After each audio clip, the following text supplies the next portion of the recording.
后来，这个彰化有一间出名的牛肉面店，最近伫高雄的高山开分店，推出着开幕7天的大优待，每一天拢有50碗的牛肉面免费招待来店内用餐的人客。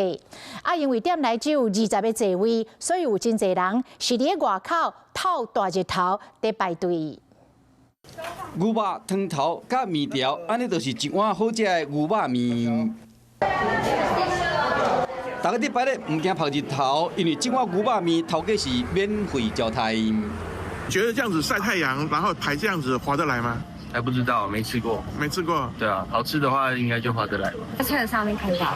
所以你就来排队吗？对，我就来排队。我觉得有点热，但是可以接受。有学生来排咧，因为这个是于中华路南到高山区开店的牛肉面店，头家为了庆祝开幕少年线7天，逐天中昼到暗时限量50碗，好人客食免费，是讲店内干那20个位尔，人客若要食，爱有耐心去等。因为很久都没回来家乡，都在外地，想说南部都吃不到这种口味的牛肉面，想把这味道带回来。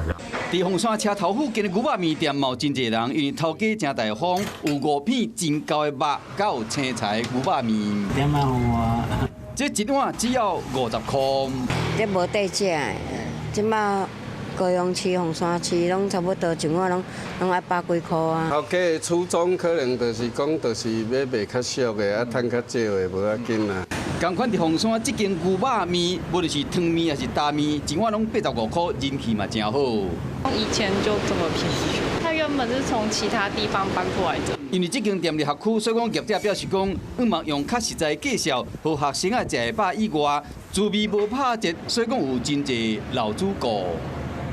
Hello， 我是林明瑞。想要抢先掌握最及时的新闻资讯吗？赶快订阅、按赞、开启小铃铛，锁定我们华视新闻的 YouTube 频道。